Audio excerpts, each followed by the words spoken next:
আসসালামু আলাইকুম এভরিওয়ান, কেমন আছেন সবাই? আশা করি ভালো আছেন। আলহামদুলিল্লাহ, আমিও ভালো আছি।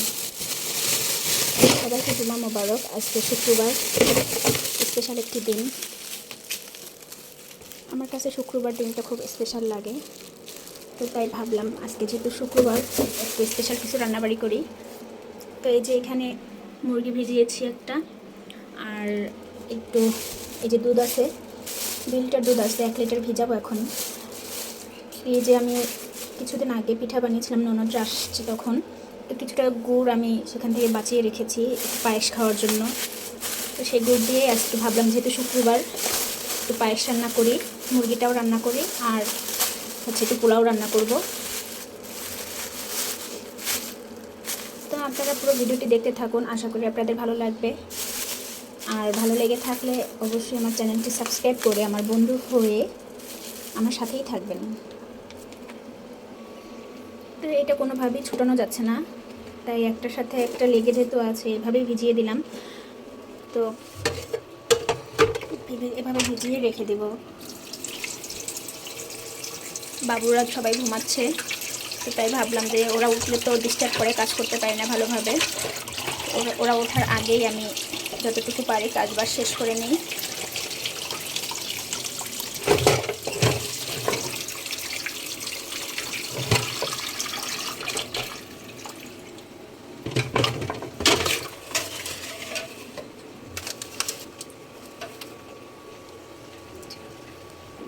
তো দুধটা ভিজিয়ে দিয়ে এই যে আমি তো সকালবেলা একটু গরম পানি খাই, তো পানিটা গরম করে নিয়েছি, পানিটা বরফ চলে এসেছে।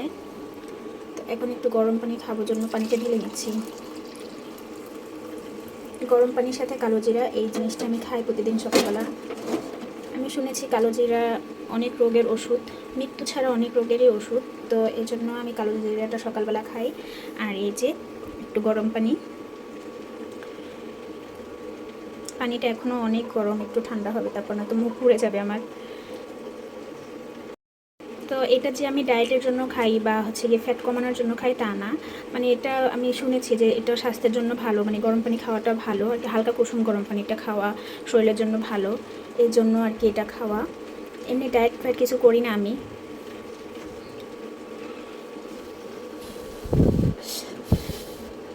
বিসমিল্লাহ, অনেক গরম। তো এই যে আমি হালকা পাতলা নাস্তা করে নিয়েছি, আর এখন আমার ছেলে ঘুম থেকে উঠে গিয়েছে, ওদের জন্য নাস্তা বানাচ্ছি। এই যে আমার টুনটুনি, কি টুনটুনি ঘুম থেকে উঠে গেছে আর তার বায়না শেষ নেই এখন। এ তুমি কি করবো? প্লেন বানিয়ে দিব? হ্যাঁ,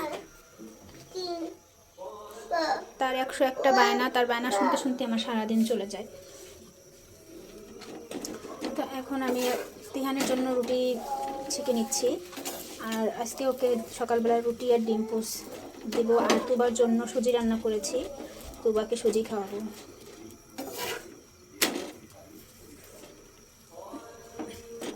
আর তিহান ডিম পোস্ট আর রুটি এটা খুব পছন্দ করে, ওর খুব পছন্দের এটি খাবার।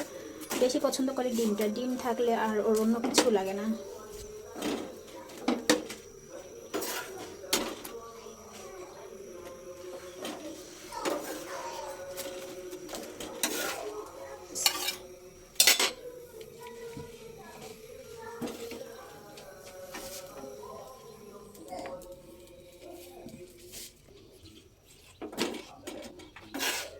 আমি রুটি বানিয়ে ফ্রিজে রেখে দেই।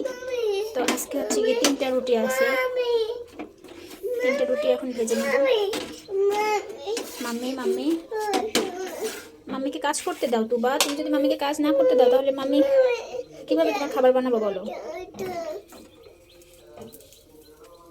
কি কি করবো বলো, বলো কি চাও তুমি, কি চাও?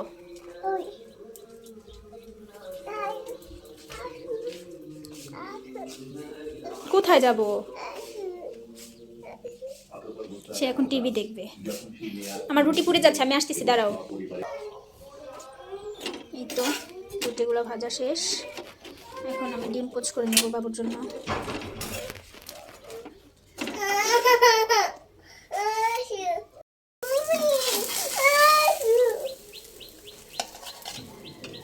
এই তো তিহানের খাবারটা রেডি, এখন ওকে খাওয়াবো। না, তোমাকে ডিম দিব না, কারণ তুমি ডিম খাও না, শুধু শুধু নষ্ট করো। দাদার খাওয়া দেখলেই শুধু তোমার ডিম খেতে ইচ্ছা করে। তো আজকের বেডটা এখান থেকে উঠিয়ে ফেলেছি, মানে তোষকটা আমি হচ্ছে গিয়ে ছাদে রোদ দিয়েছি, এজন্য খালি বেড পড়ে আছে। তো এই যে ওকে খাইতে বসে দিলাম, এখন তুবাকে আমি খাওয়াবো। মাম্মি মাম্মি, না তুমি তো ডিম খাও না তুবা, খালি ডিশেমি করো না, তোমাকে ডিম দেবো না, তুমি শুধু ডিম নষ্ট করো। তোমার জন্য আমি অন্য খাবার রান্না করছি, তুমি সেটা খাবে। আও আও, গরম লাগছে, যাবে না, একটু গরম লাগছে, তুমি ধরছো কেন গরম ডিম। তো এই যে বাবুদের নাস্তা করতে বসিয়ে দিলাম, আর এখন আমি বেডরুমে চলে এসেছি বেডটা গুছিয়ে নেওয়ার জন্য।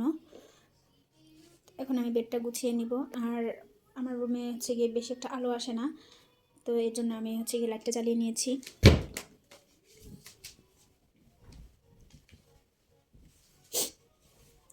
শীতকালে বেডের অবস্থা খুব বেশি খারাপ হয়, কারণ বেডের উপরে অনেক লেপ, কম্বল, কাঁথা সব কিছু থাকে, একদম বেডটা একদম হচ্ছে আজাব হয়ে থাকে। কিন্তু কিছুই করার নেই, শীত যেহেতু পড়ে, শীত যেহেতু লাগে আমাদের শরীরে, তো কাঁথা কম্বল তো থাকবেই।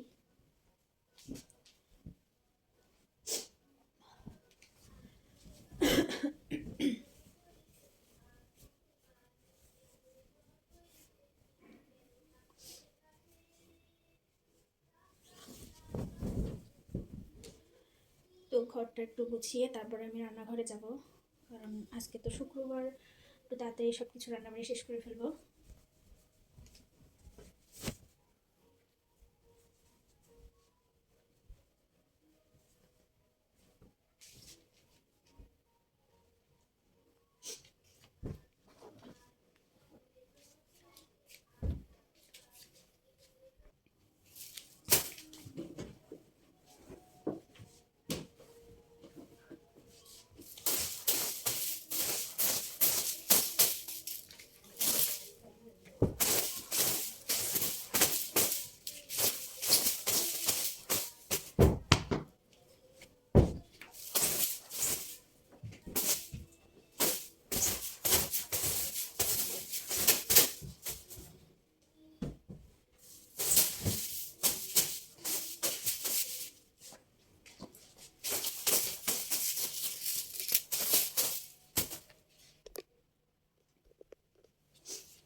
এই যে বিছানাটা পুরোপুরি বিছানো শেষ, এই যে বিছানাটা গুছিয়ে নিয়েছি।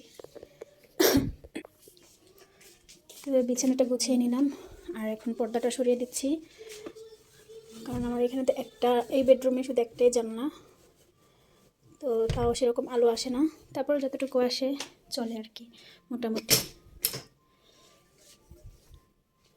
তো এই যে আমি বাবুদেরকে খাওয়ালাম, তারপর ঘর বাড়ি গুছালাম, তো এখন রান্নাঘরে চলে এসেছি। রান্নাঘরে এসে আমি মুরগিটা কেটে ধুয়ে পরিষ্কার করে নিয়েছি। তো এই যে আমার মুরগিটা কাটা শেষ, এখানে আমি মুরগিটার অর্ধেক নিয়েছি আর কি, আর অর্ধেক ফ্রিজে রেখে দিয়েছি। আর এই যে মশলাপাতি সব বের করে ভিজিয়ে রেখেছি। এখন আজকে তো শুক্রবার, একটু স্পেশাল দিন, তো আমি মুরগিটা আজকে একটু স্পেশালভাবেই রান্না করব। তো চলেন মুরগিটা এখন বসিয়ে দেই। তো মাংসটা বসানোর আগে আমি হচ্ছে কি পায়েসটা বসিয়ে দিচ্ছি, কারণ 12টা বেজে গেছে, আর হচ্ছে গিয়ে আমার শাশুড়ি মা একটু অসুস্থ, তো আমি রান্নাবাড়ি শেষ করে আমার ননদের বাসায় যাব, তাই তাড়াহুড়ো করছি। আর ভাবলাম হচ্ছে গিয়ে যেহেতু ওই বাসাতে যাবই, তো তাদের জন্য রান্না করি তাড়াতাড়ি, তাদের জন্য নিয়ে যেতে পারবো তাহলে।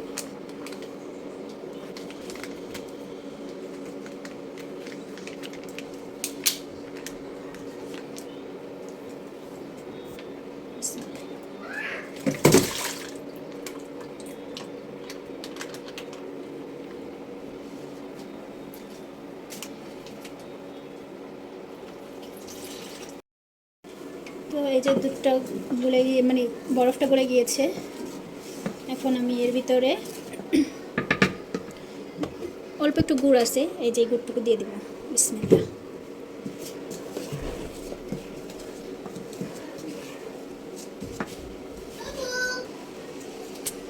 যে এখন দারচিনি আর এলাচ দিয়ে দিচ্ছি। দুধের ভিতরে গুড়টা হচ্ছে গিয়ে গলে যাচ্ছে আর দুধের কালারটা চেঞ্জ হয়ে যাচ্ছে আর সুন্দর একটা ঘ্রাণ বের হয়েছে। আমার কাছে গুড়ের পায়েস খুব ভালো লাগে। বিসমিল্লাহ।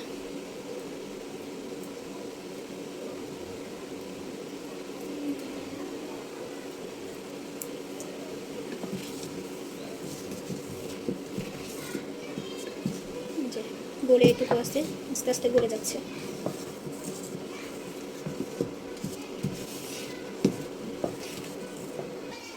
আর এই যে আমি এখানে মুরগিটা ম্যারিনেট করে নেবার জন্য যে মশলা সব বের করে নিয়েছি, আলুটাও কেটে নিয়েছি। দেখেন আমি কতগুলো আলু দিয়েছি, কারণ আলু আমার খুব পছন্দ। আমার মুরগির মাংস না খেলেও হয়, আমার আলু থাকলে আর মাংসের দরকার পড়ে না, এজন্য আলুটা আমি বেশি দিয়েছি। আর এটার ভিতরে আজকে মুরগিটা রান্না করব, তো পাতিলটা ভালোভাবে ধুয়ে নিয়েছি। তো মুরগিটা এখন ম্যারিনেট করে নিচ্ছি। অল্প একদম মুরগি একদম অল্প। আমরা তো মধ্যবিত্ত পরিবার, আমাদের তো অল্প অল্পই খেতে হবে, তাই না? যে পরিমাণ জিনিসপত্রের দাম বাড়ছে, এতে তো আর বেশি খাওয়াই যাবে না আমাদের জন্য।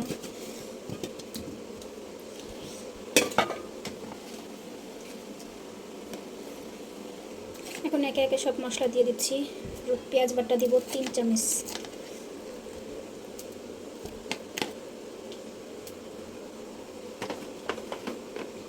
তারপরে রসুন বাটা দিব 2 চামচ, না 2 চামচ না 1.5 চামচ দিই। আদা বাটাও 1.5 চামচ।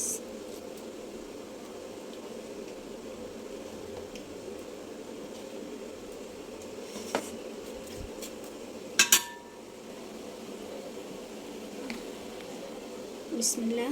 জিরার গুঁড়া দিলাম, জিরার গুঁড়া 3 চামচ দিব, 3 চামচ। ধনিয়ার গুঁড়া 1.5 চামচ। তারপর হলুদের গুঁড়া 1.5 চামচ দিয়ে দেখি, তারপরে যদি লাগে পরে আবার দিব। আর ঝাল তো বাচ্চারা খাবে, ঝালটা একটু বুঝে শুনেই দিতে হবে। আর ব্রয়লার মুরগি না, ব্রয়লার মুরগিতে একটু ঝাল না হলে ভালো লাগে না। থাক, পরে আবার কাঁচামরিচ দিয়ে দেবো। তো এই যে 4 টুকরা দারচিনি এলাচ নিয়েছি, সেটা দিয়ে দিব। আর হচ্ছে যে 1 চামচের মতো গোলমরিচের গুঁড়া দিব।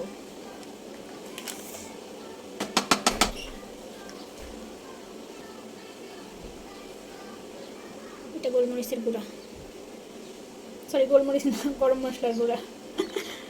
মনে থাকে না আমার, মানে মাঝে মধ্যে আমি সব কিছু গুলিয়ে ফেলি, একটার সাথে আর একটা গুলিয়ে ফেলি।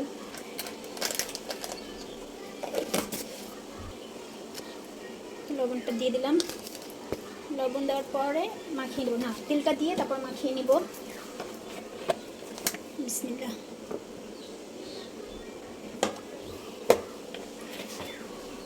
এই রান্নাটা আমি আমার ননদের কাছ থেকে শিখেছি। সে এটা মানে মুরগির মাংস হোক গরুর মাংস, সে এইভাবে হচ্ছে কি সব কিছু একসাথে দিয়ে মাখিয়ে বসিয়ে দেয়, আর এত সুন্দর স্মেল আসে আর এত ভালো লাগে খেতে, যা বলার বাহিরে। তো এখন আমি এটা ভালোভাবে মেখে নেব। বিসমিল্লাহ।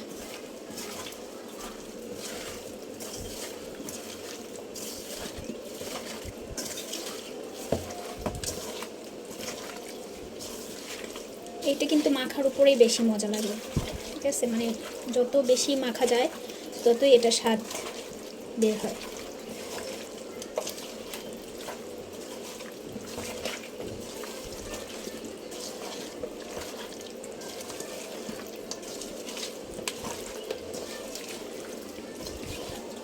তো এটা আমি ভালোভাবে মেখে নিই, আপনারা আমার সাথেই থাকুন। পুরোপুরি মেখে নিয়ে আমি তারপর আবার আপনাদের সাথে শেয়ার করছি। এই যে মুরগিটা আমি অনেকক্ষণ মাখিয়ে নিয়েছি, আর এখন এর ভিতরে সরিষার তেল দিয়ে দেব। এটাই কিন্তু এটার স্পেশাল, এই সরিষার তেলটুকুর জন্যই মুরগিটা বেশি স্পেশাল হয়।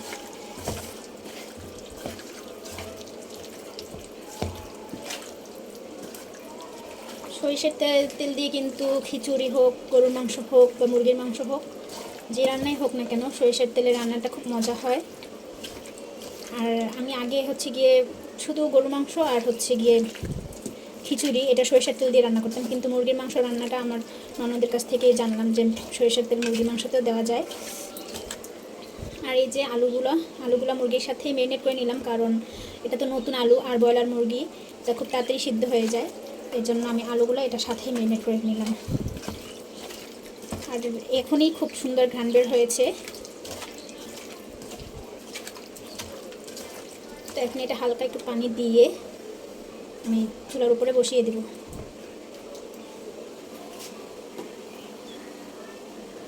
যে পানি দিয়ে দিলাম, এখন এটা আমি বসিয়ে দেব।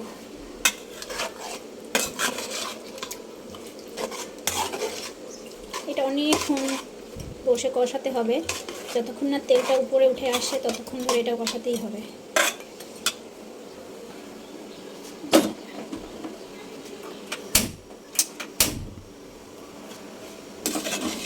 আর কোনো মশলা দিতে হবে না, কারণ সব কিছুই মনে হচ্ছে পারফেক্ট।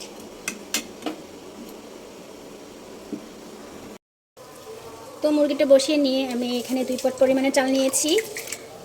তো আমি তো একা মানুষ, বাবুর আর কতটুকুই খায়, আর আমার হাজব্যান্ডও সেরকম এগুলো খায় না।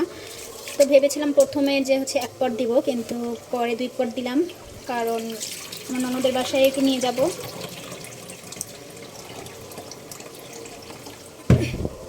তো এই জন্য 2 পট দেওয়া এখানে। তো এখন আমি চালটা ভালোভাবে ধুয়ে নিচ্ছি। মাংসটা হয়ে গেলেই আমি পোলাওটা বসিয়ে দেব।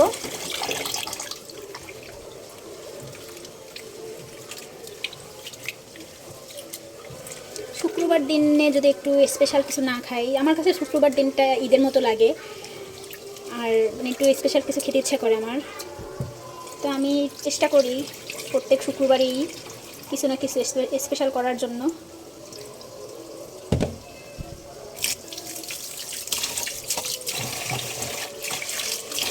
এই তো চালটা ধোয়া শেষ।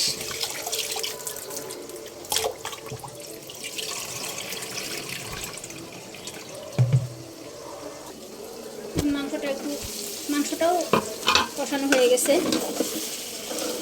এই যে মাংসটা অনেকক্ষণ নাড়াচাড়া করে কষিয়ে নিয়েছি, মাংসের তেলটা উপরে উঠে এসেছে। তা এখন আমি এর ভিতরে পানি দিয়ে দিব।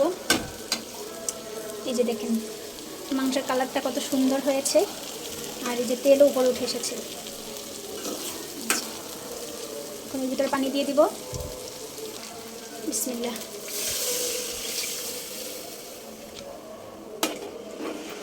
আজকে মনে হচ্ছে মাংস রান্নাটা খুব মজা হবে, কারণ ঘ্রাণ শুনলে কিন্তু বোঝা যায় খাবার কীরকম হবে না হবে। ভালো ঘ্রাণ বের হচ্ছে।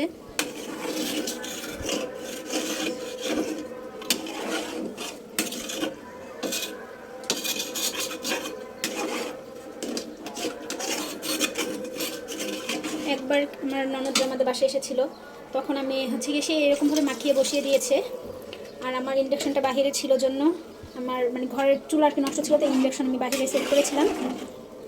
তো ঘরে কাজ করি বাহিরে যাই, ঘরে কাজ করি বাহিরে যাই, এমনভাবে হচ্ছে কি আমার এই মুরগির মাংসটা একদম নিচে লেগে গিয়েছিল, মানে সেই মুরগির মাংস খাওয়াই যায় না, মানে পুরো একদম ছাই ছাই হয়ে গেছে।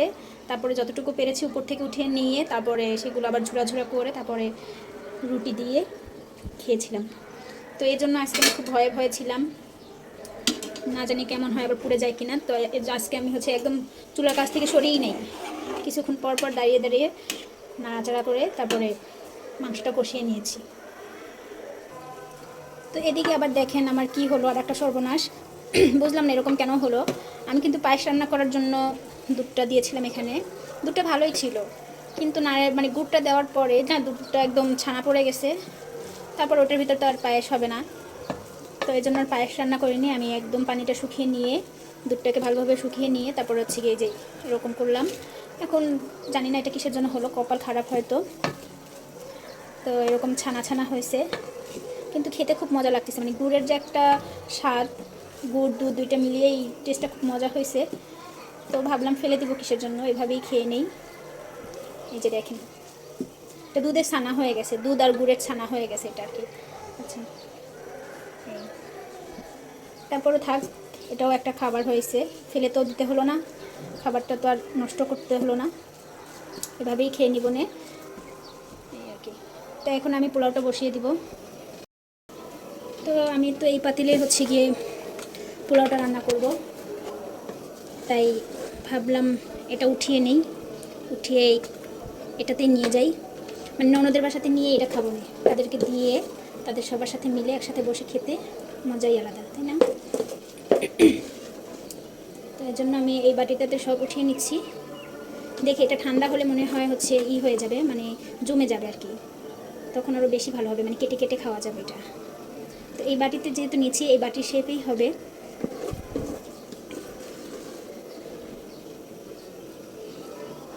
এটাও এক ধরনের মিষ্টি, আজকে আমি বানিয়েছি।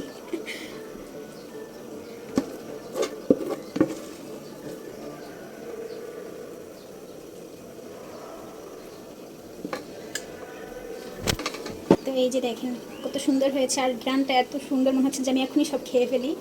তো এই বাটিটার ভিতরে রেখে দিচ্ছি, এখন আমি ওই পাতিলটা ধুয়ে পোলাওটা বসিয়ে দেবো। এই যে পোলাওটা বসিয়ে দিলাম, এখন আমি চালটা ভেজে নিচ্ছি। এই চালটা ভাজা করে পোলাওটা বেশি স্বাদ হয়। আমি কিন্তু পোলাওর মধ্যে আদা রসুন এগুলো কিছুই দিই না, আমি শুধু তেলের মধ্যে দারচিনি এলাচটা একটু হালকা ভেজে নিয়ে চালটা দিয়ে দিই, তারপর চালটা হালকা একটু ভেজে নিই, তারপরে পানি দিয়ে দিই, পানি দিয়ে তার মধ্যে একটু পেঁয়াজ বাটা দিয়ে দিই, তারপরে ঢেকে দিই। এই তো চালটা ভাজা হয়ে গেছে, কারণ চালটা কিন্তু লেগে নেই, মানে দলা দলা হয়ে গেছে আর কি। যখন ভাজা হয় তখন কিন্তু চালটা দলা দলা হয়ে যায়। তো এখন আমি পানি দিয়ে দিচ্ছি।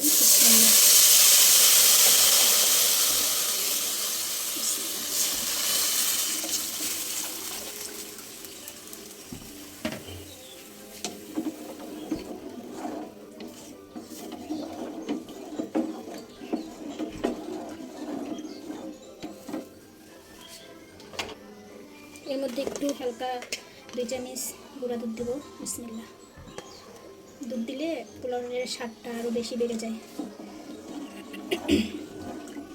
এই তো আমার পোলাও রান্না বলতে গেলেই শেষ। তো লবণ দিয়ে দিই, লবণটা দেওয়া হয় নাই, তো লবণটা দিয়ে দিলাম, আর একটু পেঁয়াজ বাটা দিয়ে দিব।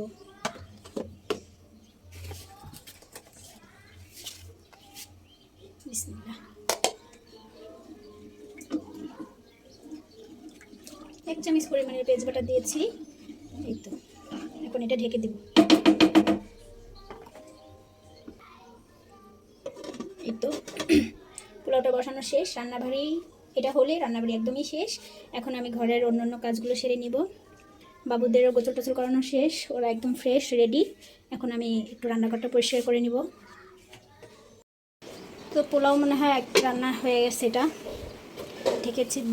এই তো একদম হয়ে গেছে, ঢেকে দিয়েছিলাম, যতটুকু হওয়ার ভাপে হয়ে গেছে, একদম পারফেক্ট। বেশিও সিদ্ধ হয় নাই, কমও সিদ্ধ হয় নাই। আর আমি ছাদে গিয়েছিলাম তোষকটা আনার জন্য, আমি পুরো মানে হাঁপিয়ে গিয়েছি তোষকটা নিয়ে এসে, এত ওয়েট মানে তোষকটাতে। তো পোলাওটা এখন এরকম থাক, ঠান্ডা হয়ে গেলে ভালো লাগবে না, এটা ঢেকে দিলাম। আর এই যে ছাদ থেকে এসে আমি তোষকটা বিছিয়ে নিলাম, আর হচ্ছে চাদরটাও বিছিয়ে নিয়েছি। এই যে এখন ঘরটা ঝাড়ু দিয়ে নেব। তারা আবার চকলেট খাওয়ার জন্য পাগল হয়ে গিয়েছে। তার বাবা মসজিদে নামাজ পড়তে গিয়েছিল, আসার সময় এদের জন্য চকলেট নিয়ে এসেছে। এই তো আজকের ভিডিওটা আমি এখানে শেষ করছি। সবাই ভালো থাকবেন, সুস্থ থাকবেন, আর আমার ভিডিওটা কেমন লাগলো সেটা অবশ্যই কমেন্ট করে জানাবেন। আল্লাহ হাফেজ।